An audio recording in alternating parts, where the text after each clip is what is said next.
वितराग परमात्मा अनंत ज्ञानी अनंत दर्शनी प्रभुवीर जगतना भवजीवो समक्ष अमृतमय वाणीनो प्रवाह भावता ભવ્યાત્માઓને મોક્ષનો માર્ગ બતાવી ગયા છે. મોક્ષ માર્ગની આરાધના સમ્યક દર્શન, સમ્યક જ્ઞાન અને સમ્યક ચારિત્રથી થાય છે. આ ત્રિરત્નની આરાધના જે જીવો કરી ગયા તે જીવો તરી ગયા. આપણે તર્યા નથી, હજુ ભવસાગરમાં ડૂબી રહ્યા છીએ, ભવસાગરમાં ગોથા ખાઈ રહ્યા છીએ. એનું કારણ એ છે કે આપણે આ ત્રિરત્નની આરાધના કરી નથી. એ આરાધના આપણાથી થઈ નથી અને અત્યારે હજુ થતી નથી. જુઓ, મનુષ્ય સિવાયના જે જન્મો થયા હોય એ જન્મોમાં તો આરાધનાના યોગ જ નથી મળતા. જીવજંતુઓ એકેન્દ્રી, બેન્દ્રી, તેરેન્દ્રી, ચૌરેન્દ્રી શું આરાધના કરે? અહીં ચાલી જતી કીડીને તમે કહો કે ભાઈ તારે આરાધના કરવાની છે, શું કરે? જ્યાં સુધી મન નથી મળતું ત્યાં સુધીના બધા જ ભવો નિષ્ફળ જાય છે. તો મન ક્યારે મળે છે? જ્યારે પંચેન્દ્રિય સંગની જીવ બને છે ત્યારે. ચારમાંથી કોઈ પણ ગતિમાં હોય પણ એ પંચેન્દ્રિય જીવ સિવાયના બધા જ જીવો મન વગરના છે. આરાધનાની સમજ નથી, આરાધના શું હોય એ ખબર નથી, આરાધના એનાથી થઈ શકે નહીં. અને મનવાળા પ્રાણીમાં પણ નારકી શું કરે? વિચારો તમે કે આપણા જીવનમાં એકાદ ઉપાધિ જેવું કંઈક ઊભું થાય છે. કોઈક એક વસ્તુમાં જ કંઈક આપણને ઉપાધિ થઈ આવી તો મન ઠેકાણે હોય છે?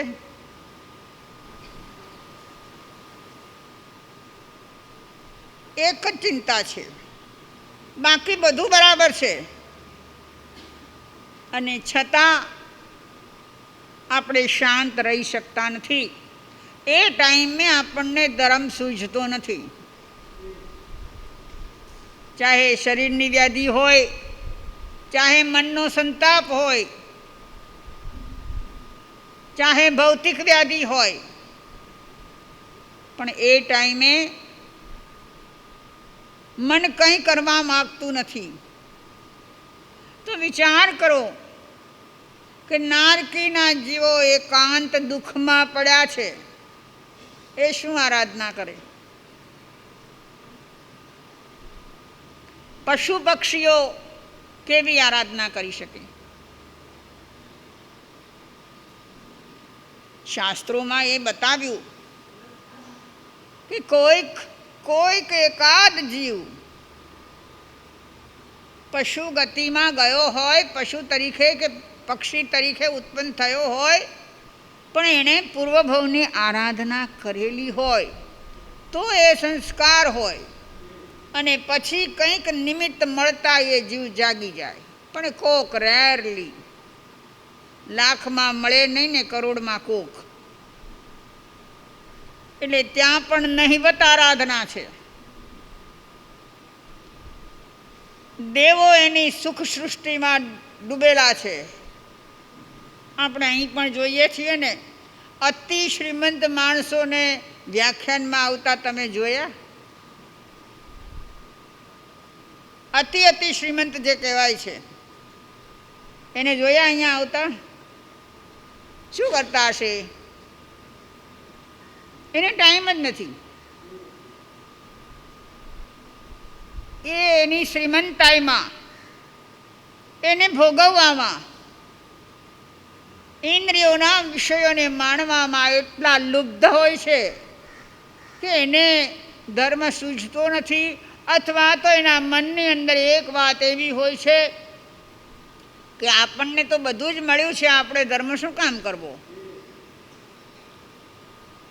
જો માનવ પણ આવો હોય તો દેવને કેટલી રિદ્ધિ મળી છે, તો એને ક્યાંથી સૂજે. હા, અહીંથી સમ્યક દર્શન લઈને ગયેલા હોય એવા કોઈ દેવો, કોઈ ઇન્દ્રો દેવલોકમાં હોય તો એને કંઈક સૂજે છે, તો એ તીર્થંકરના સમોસરણમાં પણ આવે છે અને પ્રભુની ભક્તિ કરે છે. હવે રહ્યા આપણે એક,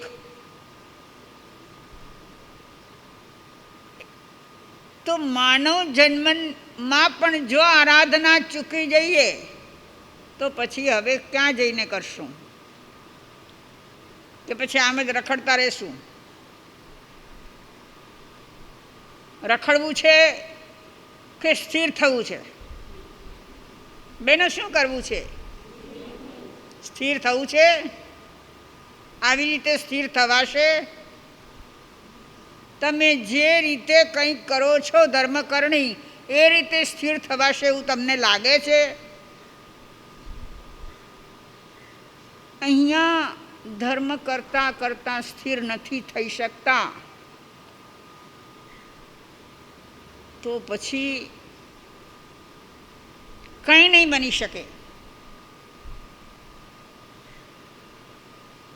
મારું કહેવાનું એ છે કે મનવાળા પ્રાણીઓમાં પણ બધા જ આ કરી શકતા નથી. માટે જ આપણે જાગૃત થવાની જરૂર છે. આપણે જાગીએ અને યથાર્થ આરાધનામાં લાગીએ. એના માટે જિનેશ્વર ભગવાનની વાણીનો મહિમા જ્યારે આવશે, જુઓ આપણને મહિમા શેનો છે?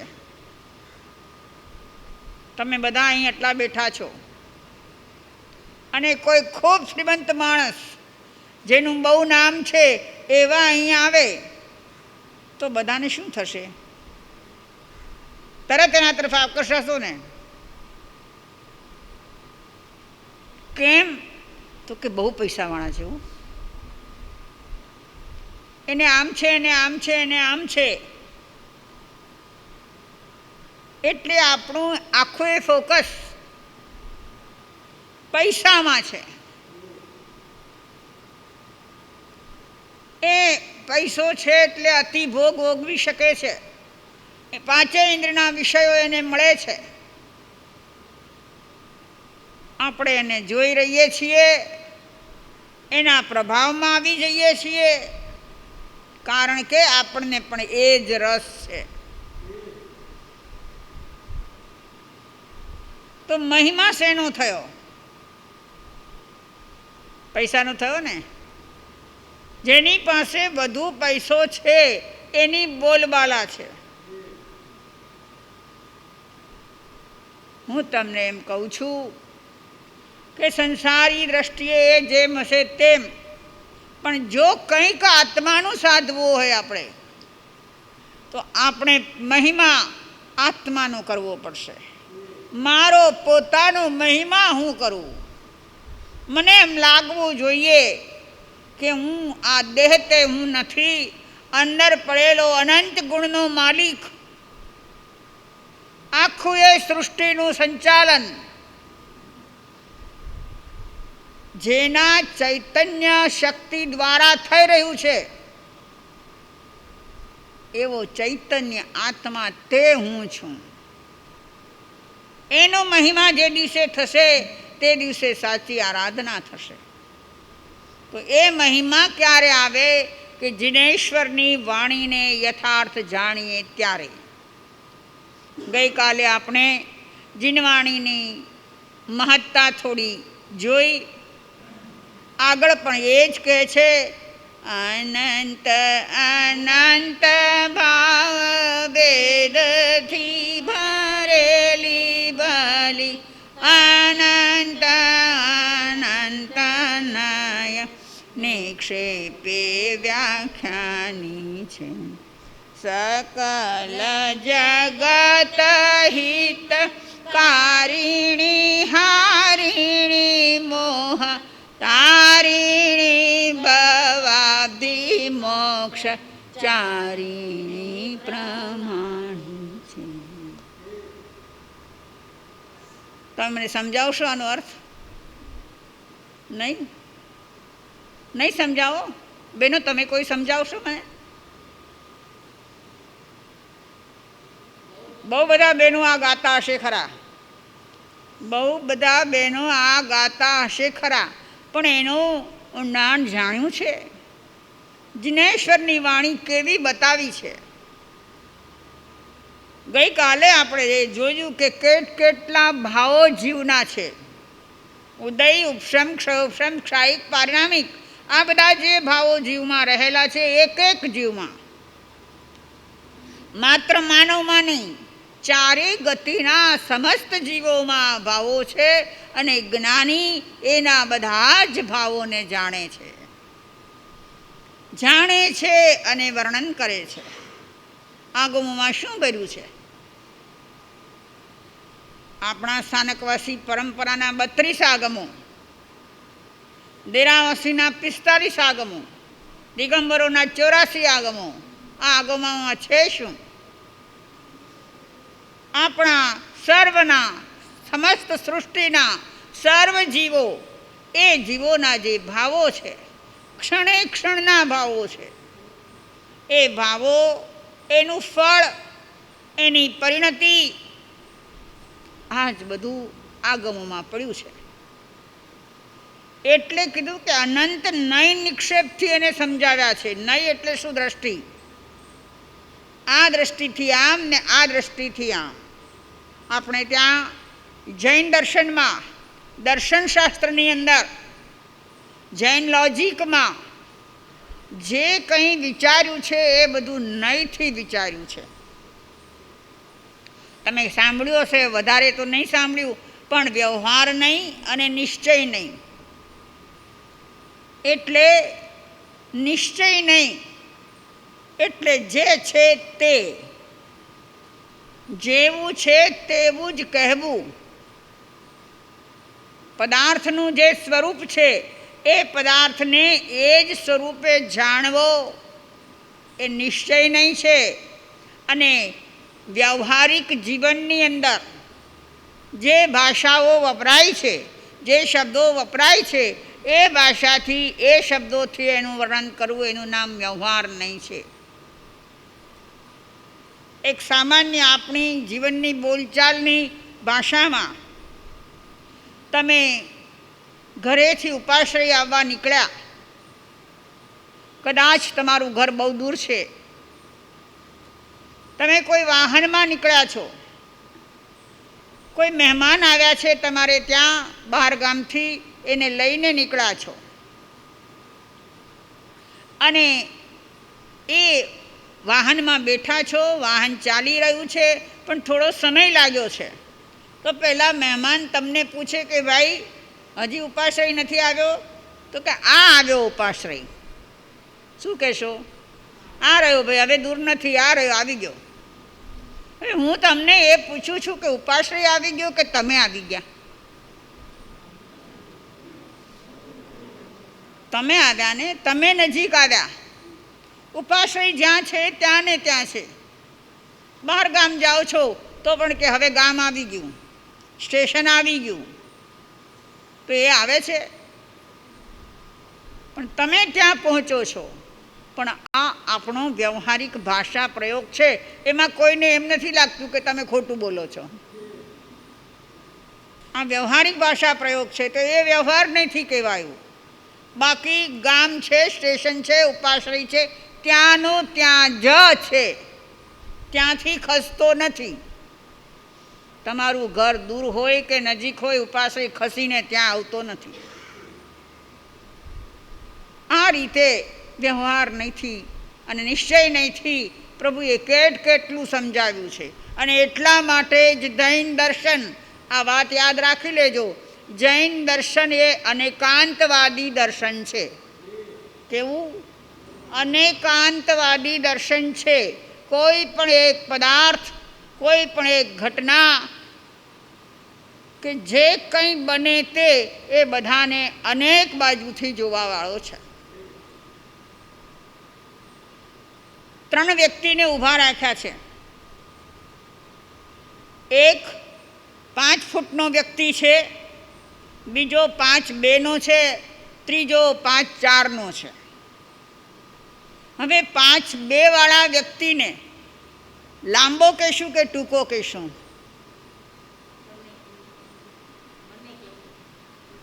શું કહેશો બહેનો? 5'2" જેની હાઈટ છે એને લાંબો કહેવો કે ટૂંકો કહેવો? કે બે બાજુ જોવું પડશે. 5નો જે છે એનાથી એ લાંબો છે, 5'4" જે છે એનાથી એ ટૂંકો છે. તો એક જ માણસ લાંબો ને ટૂંકો બે હોય? અરે જવા દો, તમારા પોતાના પ્રત્યક્ષ અનુભવની વાત કરું. આમાં કે બેઠેલા કેટલાક શું લગભગ બધા બાપ પણ હશે ને બેટો પણ હશે. બેટા તો છીએ જ આપણે કોકના. અને જો સંતાનો થયા હોય તો સંતાનના બાપ છો. એકને એક માણસ બાપ પણ હોય ને બેટો પણ હોય? કેવી રીતે હોય? તો કે હોય એના બાપની અપેક્ષાએ એ બેટો છે, એના સંતાનની અપેક્ષાએ એ બાપ છે. તો એક જ વ્યક્તિમાં બેય ઘટી શકે છે. એવી જ રીતે પ્રભુની વાણીમાં જે વાતો આવે છે એ કેટલાય એંગલથી બતાવવામાં આવે છે. એ જુદા જુદા એંગલથી બતાવવી એનું નામ નય છે, અપેક્ષા છે, દ્રષ્ટિ છે. તો પ્રભુએ આગમમાં જે કંઈ બતાવ્યું છે એ નૈનિક્ષેપથી બતાવવામાં આવ્યું છે. વળી એ વાણી કેવી છે? તો કે આખા એ જગતને તારી શકે એવી વાણી છે. પ્રભુને પક્ષપાત છે? તમે જૈનો છો તો તમને તારે ને બીજાઓને ન તારે? અરે ભાઈ, જૈન તો તમે પછી થયા છો. તમારા મા બાપ જૈન ધર્મ માને છે માટે તમે જૈન છો. એક વાત પૂછું, ભાઈઓ બહેનો બધાને પૂછું કે તમે જૈન ધર્મનો સ્વીકાર સમજી વિચારીને કર્યો છે, પરીક્ષણ કરીને કર્યો છે, કે એમ જ જૈન થઈ ગયા છો? કેમ તમે જૈન કેમ છો? કે અમારા પૂર્વ પરંપરાથી અમારા બાપ દાદા આ ધર્મ કરતા આવ્યા છે, અમે અમારા મા બાપ પાસેથી આ સાંભળ્યું છે, જોયું છે, શીખ્યા છીએ, અમે જૈનને ત્યાં જન્મ્યા છીએ એટલે અમે જૈન છીએ. તમે કોઈ અન્ય કોમમાં જન્મ્યા હોત તો તમે કોણ હોત? ત્યાં જે હોત તે. કોઈ બીજે જન્મ્યા હોત તો ત્યાં જે પરંપરા ચાલતી હોત એ અમે કહેવાતા હોત. બરાબર છે? એટલે જન્મને કારણે જૈન થયા છો. તો મારો મહાવીર એવું નથી માનતો કે ભાઈ જે જૈન હોય એને તારું અને જૈન ન હોય એને ન તારું. અને ખરેખર કહું તો એ જૈનને જ તારે છે, એ જૈનને જ તારે છે. પણ કોણ જૈન? કેવો જૈન? હે? આપણા જેવો જૈન? આપણે કેમ હજી સુધી તર્યા નથી? આપણી પહેલાં અનંત જીવો તરી ગયા અને આપણે કેમ તર્યા નથી? તો કે પ્રભુ જૈનની જે વ્યાખ્યા આપે છે એ વ્યાખ્યામાં આપણે ફીટ બેસતા નથી. જે રાગ અને દ્વેષને જીતે, રાગ દ્વેષને જીતે તે જીન અને જીનનો સાચો ઉપાસક તે જૈન. છો ઉપાસક જૈનના? જીનના ઉપાસક છો? તો કે મહાસતી છીએ તો ખરા, રોજ મહાવીર સ્વામીની જ જય બોલાવીએ છીએ. મહાવીર સ્વામી જીનેશ્વર વિતરાગ પરમાત્મા એટલે એમની જ અમે જય બોલાવીએ છીએ. ભાઈ જય બોલાવાથી કોઈ જૈન થઈ જતો નથી. આપણા અંતઃકરણની નિર્મળતા કેટલી આવી છે, કેટલા શુદ્ધ થયા છીએ, રાગાદી દ્વેષાદી ભાવોથી કેટલા પર થયા છીએ, એ જૈનને માપવાનું થર્મોમીટર છે. તો આવો જૈન જે છે પછી એ કુલ પરંપરાથી ગમે તે કહેવાતો હોય, એટલે તો તમને ખબર હશે કે આપણે ત્યાં બહેનો, આમાં ભણેલા બહેનો છે ને, નવતત્વ ને એવું બધું શીખેલા છે ને બહેનો, કેટલા ભેદે સિદ્ધ થાય એમ બતાવ્યું છે. 15 ભેદે. એમાં એક બતાવ્યું અન્યલિંગ સિદ્ધા. બરાબર છે? અન્યલિંગ એટલે શું? અન્યલિંગ એટલે શું? જે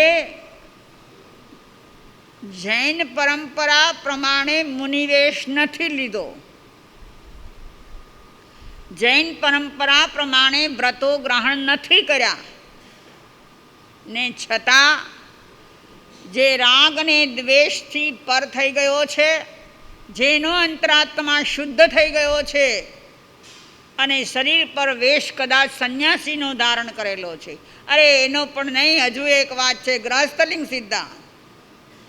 ગ્રહસ્થનો વેશ ધારણ કરેલો છે, એ પણ અંતરથી રાગ દ્વેષ રહિત વિતરાગ થઈ જાય તો એનો મોક્ષ થઈ જાય છે. એટલે કોઈ ધર્મનો, જાતિનો, પંથનો, વેશનો કોઈ ભેદ અહીંયા નથી. માટે કીધું કે આખા એ જગતને તારનારે છે. કોણ તારે છે? જો અહીંયા એમ નથી કીધું કે મહાવીર તારે છે, મહાવીરની વાણી તારે છે. સમજાય છે? મહાવીરની વાણી તારે છે. એ આખા એ જગતને દુઃખમાંથી મુક્ત કરે છે. પણ કેવી રીતે? તો કે હારિણી મોહ, મોહ હટે તો તરાય, મોહ હટે તો મોક્ષ થાય. બહેનો, ભાઈઓ, હું તમને પૂછું કે કેટલા વર્ષોથી ઉપાશ્રય આવો છો? કોઈ 5, કોઈ 15, કોઈ 25. આટલા વર્ષોથી અહીં આવો છો, કેટલા સંતોને સાંભળી લીધા? કે આ પહેલી વાર સાંભળો છો? ના, અનેકને સાંભળી લીધા. બધા જ પરમેશ્વરની વાણી કહે છે, પણ આપનો મોહ કેટલો ઓછો થયો? બેનો, કેટલો ઓછો થયો? અહીં બેઠા બેઠાય ઘર યાદ આવે છે ને? મને યાદ છે, અમે લોકો બહુ વર્ષો દેવલાલી રહ્યા. શરૂઆતમાં તમે ઘણા લોકો ત્યાં ગયા હશો, ખબર છે કે અહીંયા મુંબઈ કાંદાવાડી ઉપાશ્રયની નેજા હેઠળ ત્યાં એક સેનેટરિયમ છે, એને પણ કાંદાવાડી સેનેટરિયમ કહેવાય છે. ત્યાં ઉપાશ્રય હતો અને અમે ત્યાં વર્ષો સુધી રહ્યા. એ આખી સેનેટરિયમ એટલે ત્યાં બહુ જૈન લોકો આવે. કોઈ 15 દિવસ, કોઈ મહિના દિવસ આવે ને સેનેટરિયમમાં રહે. ત્યારે શું હતું, આ તમારા મોબાઈલ નહોતા, એટલે ફોન કરવો હોય તો ઓફિસમાં આવવું પડે, અને ઘરે ફોન તો કરવો જ હોય. એક વખત એવું બન્યું કે ઉપાશ્રયની બાજુમાં જ મેનેજરનું ઘર, બિલકુલ બાજુમાં. ત્યાં વાત થાય, અહીંયા ઉપાશ્રયમાં સંભળાય. અમે લોકો બહાર બેઠા હતા અને એક પાલનપુરી બેન ફોન કરવા આવ્યા. ફોનમાં પૂછ્યું, બાબો બરાબર સ્કૂલે ગયો તો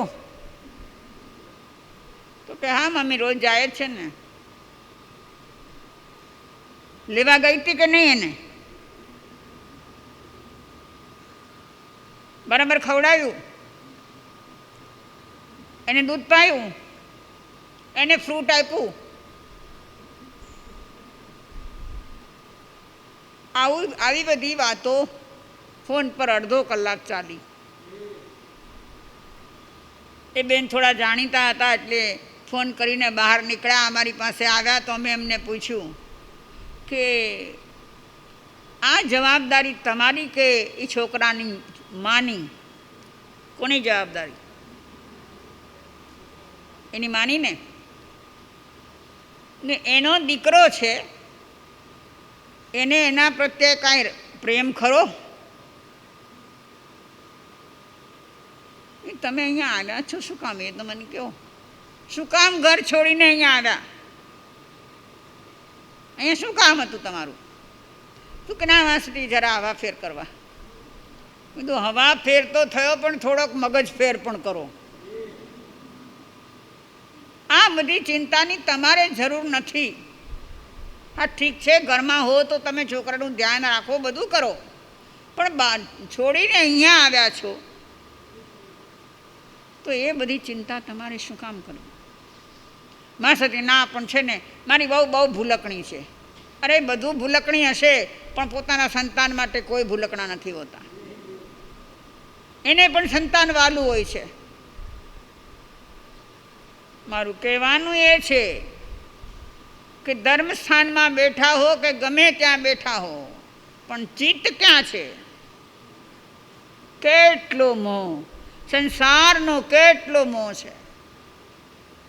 જવાબદારી ફૂલફિલ કરો એની ના નથી, એ કરવી જ જોઈએ, પણ જ્યાં છો જ્યારે છો ત્યારે કરી લો. અહીંયા આવ્યા કે છોડી દો.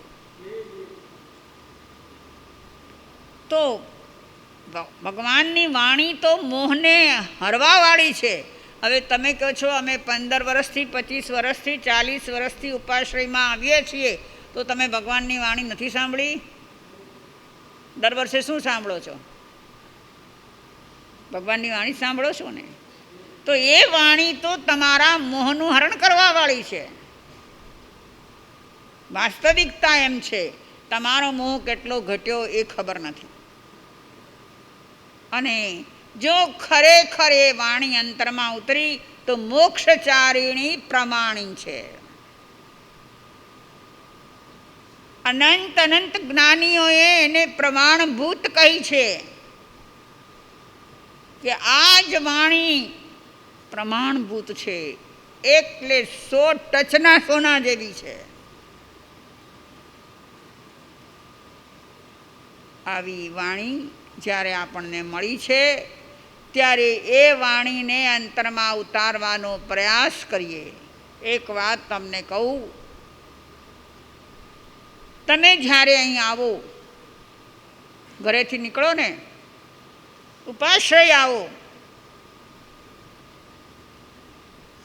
એક વાત નક્કી કરીને આવજો કે કલાક 2 કલાક હું ઉપાશ્રયમાં રહીશ, ત્યાં સુધી કોઈ સાથે વાત નહીં કરું. કે વાત કરીને શું કરવાની હોય? એટલે હું મૌન રહીશ, એક વાત એ. અને બીજી વાત એ કે પ્રવચનમાં જે કાંઈ સાંભળીશ એમાંથી એક વાક્ય પણ હું લઈ લઈશ. લેવા આવો, ગ્રાહક બનીને આવો. ગ્રાહક બનીને જઈએ તો કાંઈક મળે, બાકી તો આ બજારો માર્કેટો ભરી પડી છે, એ કંઈ બધી વસ્તુઓ તમારા ઘરે આવી નથી જતી. તમે એને ગ્રાહક બનીને ગ્રહણ કરવાની ભાવનાથી જશો તો તમને મળશે. અહીંયા પણ આવો છો તો પ્રવચનમાંથી કાંઈક એક વાત તો હું ઘરે લઈ જઈશ અને આખો દિવસ એને વાગોળીશ. વાગોળવું ખબર છે ને? કોણ વાગોળે? ગાય વાગોળે. કેવી રીતે વાગોળે? તો કે એ જ્યારે પેલા ખાય ત્યારે ઘણું બધું ખાઈ લે, પછી જુઓ, આપણામાં એ તાકાત નથી હો. આપણે કહેવાઈએ પશુથી ઊંચા. કેવા કહેવાઈએ? પશુ ઊંચા કે તમે ઊંચા? કોક આપણને ગાળ આપે, અને એમ કે હાવ ઢોર જેવો છો, તો ગમે ને આપણને? અરે ઢોર જેવાય નથી આપણે તો. ગાયમાં એક તાકાત છે કે ખાધેલું અંદર સંગ્રહી રાખ્યું હોય, પછી એને ઉપર લાવે અને પછી એ વાગોળે. તમે જોયું હશે તો ગાયો બેઠેલી હોય તો એનું મોઢું ચાલતું જ હોય. એનું મોઢું ચાલતું જ હોય. એ શું કરે છે કે એ પદાર્થનો રસ બનાવી નાખે છે. વાગોળે એટલે શું થાય? જે સૂકું ઘાસ ખાધેલું છે એ સૂકું ઘાસને રસવંતું બનાવે છે. ખૂબ ચાવ્યું, ખૂબ વાગોળ્યું એટલે રસ તૈયાર થાય છે. તમને ગાયના શરીરમાંથી દૂધ મળે છે કેવી રીતે? એ વાગોળે છે માટે નીકળે છે. તો એ જ રીતે જે વાણી અહીંથી સાંભળો છો એને વાગોળો. સાંભળીને, કાનથી સાંભળીને અંદરમાં સંગ્રહી રાખો. ખાલી હું તો એક જ સેન્ટેન્સની વાત કરું છું. કલાક સુધી અહીંથી બોલતા હોઈએ એ કદાચ તમને યાદ નથી રહેતું, પણ એમાંથી એકાદ સેન્ટેન્સ તો પકડી શકાય ને. એ થશે તો આપણો મોક્ષનો માર્ગ ખુલ્લો થશે. તો કીધું કે મોક્ષચારિણી પ્રમાણી છે. પણ કે એ વાણી કેવી છે? તો કે ઉપમા આપ્યાની જેને તમારા ખવી તે વ્યર્થ આપવાથી નિજમતીમાં પાઈ મેં માની છે. આહો રાજચંદ્ર બાલ ખ્યાલ નથી પામતાય, જીનેશ્વર તણી વાણી જાણી તેણે જાણી છે. કે આને તમે ઉપમા આપીને સમજાવો અમને કે એ વાણી કેવી છે. તો જ્ઞાની પુરુષો પણ એમ કહે છે કે એને ઉપમા આપી શકાય એમ નથી. અમે ગમે તેવી ઉપમા આપશું તો પણ અમે અધૂરા જ ઠેરશું. કારણ કે અમારી બુદ્ધિ જ સાંકડી છે. આપણી બુદ્ધિ કેવી? બુદ્ધિ કેટલી આપણી? તો કે માસતી એમ સાવ તમે અમારો કાંકરો નહીં કાઢી નાખો. અમારે એમાં બુદ્ધિ તો છે, કાંઈ અમે બુદ્ધું નથી. બરાબર? બધા જ એમ છો ને? બુદ્ધું નથી ને કોઈ? બુદ્ધું નથી, અમારામાં બુદ્ધિ છે. આપણે માનવા તૈયાર નથી. જુઓ, આપણો અહંકાર કેટલો છે મોટો જબરો, કે આપણે માનવા તૈયાર નથી કે પ્રભુની આવી વાણી છે, પણ એ વાણી આપણી બુદ્ધિ સ્વીકાર નથી કરી શકતી. એમ જ થયું છે ને અત્યાર સુધી. પ્રભુની આ વાણીનો સ્વીકાર કેટલો થયો? બતાવશો મને? કેટલા ટકા થયો? 5-15% તો બતાવો ભાઈ. સ્કૂલની અંદર પણ વિદ્યાર્થી 35 પહેલાં પાસ નથી થતો. ઓછામાં ઓછા 35 તો આવવા જોઈએ ને, તો જ પાસ થાય. આપણને કેટલા આવે એમ છે? પ્રભુની વાણીના સ્વીકારમાં આપણને કેટલા % આવે એમ છે? 2-4 આવે તોય ભલે, નથી આવી શકતા. તો પણ તો છતાં આપણે આપણી જાતને બુદ્ધિશાળી માનવી છે. હે? તમે બધાએ કીધું કે અમે બુદ્ધું નથી. હવે આ કરવું શું? જવા દો, એ વાત આપણે કરવી નથી.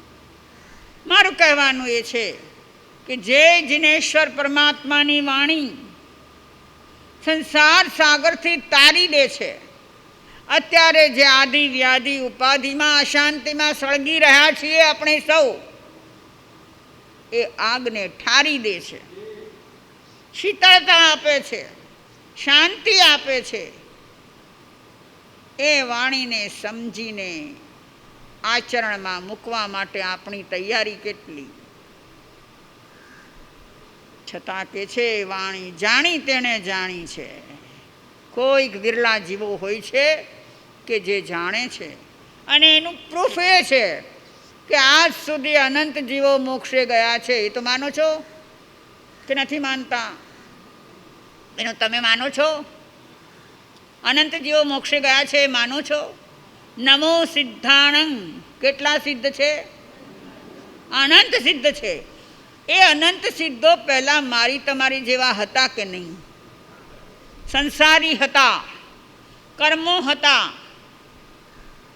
બધી માયા ઝાડથી લપેટાયેલા હતા. પણ જે દિવસે એમને સૂઝ્યું તે દિવસે એમાંથી ધીરે ધીરે ધીરે સરકીને બહાર નીકળી ગયા. તો એમણે જે કર્યું આપણે ન કરી શકીએ? ક્યાંક એવું કાંઈ આવે છે ત્યારે તો આમ શું સમજે તારા મનમાં? શું સમજે છે તું તારા મનમાં? હું જેવો તેવો છું? હું તો ઘણાને કહું છું કે ભાઈ, જ્યારે તું કોઈ બીજા વ્યક્તિને કહેવા જતો હોય કે હું જેવો તેવો નથી, તું શેર છો તો હું સવા શેર છું, એટલે એક વખત સિદ્ધ ભગવાનને કહી દો, એક વખત સિદ્ધ ભગવાનને કહી દો કે પ્રભુ તમે પેલા મારી જેવા હતા, જેવો અત્યારે હું છું એવા તમે હતા, પણ હું જેવો તેવો નથી. હું પણ તમને કરીને બતાડીશ તમારા જેવો થઈને. કહ્યો ને એક વખત. હજી હિંમત નથી ચાલતી, કારણ કે આમાં કંઈક આવે તો ખિસ્સામાં માલ હોય તો કોઈક સામે રોઆબ કરી શકાય. કાંઈ પડે હોય જ નહીં, ખિસ્સા ખાલી હોય તો ક્યાંથી કાંઈ કરી શકો? તો બંધુઓ, આવી જે વાણી, આ તો હજી તમને મેં વ્યવહારિક સમજાવ્યું. એ વાણીનું ઊંડાણ શું છે એ પણ આપણે સમજવું છે. એ વાણી અંદરમાં બસ એટલો જ વિચાર કરો કે મારા પ્રભુની વાણી જેવી કોઈની વાણી ન હોય. તીર્થંકર પરમાત્માની વાણી, એને ઉપમા આપી ન શકાય એટલી મહાન છે.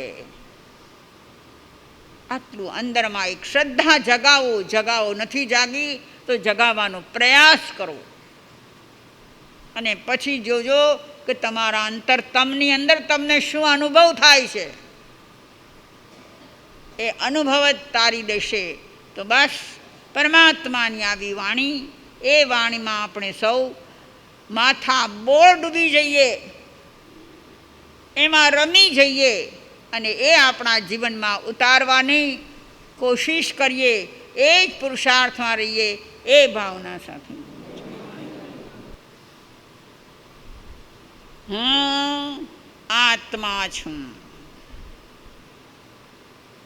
હું આત્મા છું.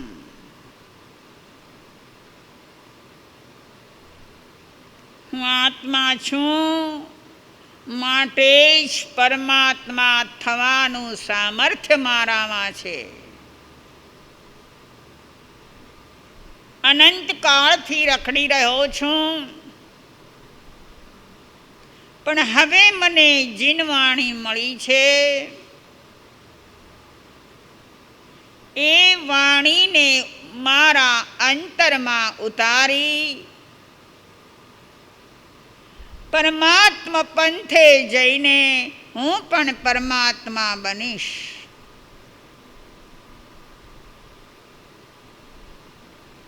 હવે મને આ સંસારથી થાક લાગ્યો છે, હું સંસારથી કંટાળ્યો છું. સંસારમાં ઘણું દુઃખ વેઠ્યું, ઘણી ઈચ્છાઓ કરી, કોઈ ઈચ્છા મારી તૃપ્ત થઈ નહીં. આ તૃપ્તિની આગમાં સળગતો રહ્યો.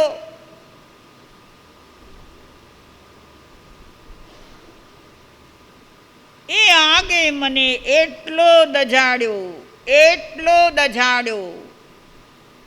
કે હું અત્યારે રોમ રોમે બળી રહ્યો છું. હવે બસ થાવો આ સંસાર, મારે હવે આ સંસારને ભોગવવો નથી, સંસાર જોઈતો નથી. સંસાર માણવા જતા મારા સુખ શાંતિ હણાયા છે, માટે હવે આ સંસારથી પર થઈ હું મારામાં ઠરી જાઉં.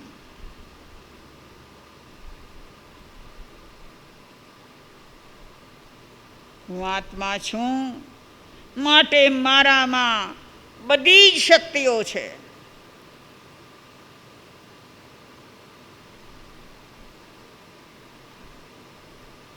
હે પ્રભુ, હે પરમાત્મા, આપના ચરણોમાં આવી આપના જેવો બનવા માટે હું પુરુષાર્થ આદરું એવી મને શક્તિ આપો, એવી મને ભક્તિ આપો. હું આપના ચરણોમાં સમાઈ જાઉં અને આપના જેવો બની જાઉં. એ માટે વધુ એકાગ્રતાથી, વધુ ઊંડાણથી શુદ્ધાત્માનું ચિંતન. હું આત્મા છું, હું આત્મા છું.